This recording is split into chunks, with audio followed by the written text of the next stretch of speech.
Agora vamos falar de um assunto que gera dúvidas em muitas famílias, a divisão de bens. Conversamos com um advogado que vai esclarecer essas principais dúvidas sobre esse tema. Vamos assistir.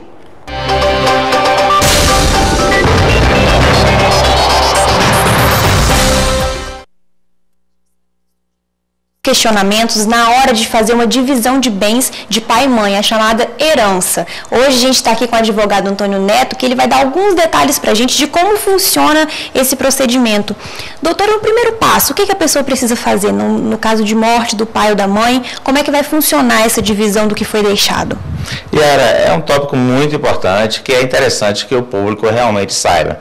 Uma vez que falece alguém, se ela deixar um patrimônio, deixar bens imóveis, vai ser necessário fazer um inventário, porque em qualquer tempo que precisar dispor, vender um imóvel desse, ele só poderá ser feito se tiver feito o inventário. O inventário hoje, ele já é uma coisa mais simples. Se não tiver herdeiros menores, e não tiver briga na divisão, ele é feito num cartório, basta que se procure um advogado de confiança e pode ser feito no cartório de forma bem rápida. Se houver litígio, ou seja, briga em torno da divisão dos bens, ele só poderá ser feito na justiça, que já é um procedimento mais demorado. Doutora, a pessoa pode, em vida, deixar discriminado para quem cada bem vai? Ele pode dizer, eu quero que tal filho receba uma quantidade, ou que outra pessoa que não seja da família receba algum valor também? Pode ser de duas formas. A primeira forma é a forma legal. Uma pessoa pode dispor de metade do seu patrimônio, 50% do patrimônio que ela tem, ela pode fazer um testamento em vida, distribuindo para quem ela quiser e da forma que ela quiser. Então, essa é uma forma legal. Ela quer deixar um patrimônio específico para alguém, ela faz um testamento, procura um advogado, faz um testamento, até metade dos bens ela pode fazer isso.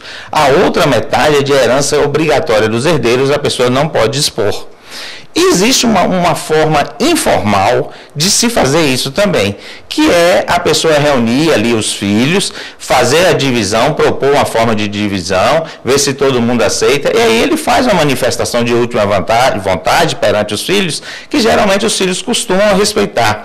Essa é uma boa forma de se evitar brigas e discussões após o falecimento do autor da herança.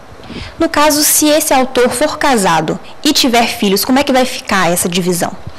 Aí o casamento tem que ver qual é o regime de bens do casamento. Na maioria das vezes, o regime é um de comunhão parcial de bens, ou seja, todo bem que foi adquirido no decorrer do matrimônio, quando um cônjuge falece, o outro tem direito à meação, ou seja, metade do patrimônio construído ao longo do casamento pertence ao cônjuge sobrevivente. A outra metade é que vai ser objeto de herança, que vai ser a parte na qual os herdeiros terão direito. Doutora, a gente sabe que é um assunto bem delicado, é uma situação complicada, mas facilita se a pessoa já deixar tudo isso de alguma maneira mais clara, para depois não acontecer aquelas chamadas brigas familiares? Facilita, e aí é interessante, as pessoas deveriam sim ter o cuidado de, em determinada altura da vida, deixar as organizações já estabelecidas, porque se a pessoa reúne os filhos, faz a manifestação de última vontade, faz uma divisão prévia, isso evita muitas brigas. Uma coisa muito comum é o seguinte, a pessoa idosa, ela tem lá 4 filhos e ela fica debilitada, fica doente, normalmente um filho só vai cuidar dela. É quem cuida, é quem ampara, quem dá o sustento na velhice, e às vezes isso pode durar anos, uma pessoa doente e outra cuidando. Aí quando essa pessoa morre, aquele filho que ficou cuidando durante muito tempo, ele se sente injustiçado quando os outros irmãos têm direito na mesma parte que ele tem. E a lei determina isso, determina que a divisão é feita em partes iguais entre os herdeiros.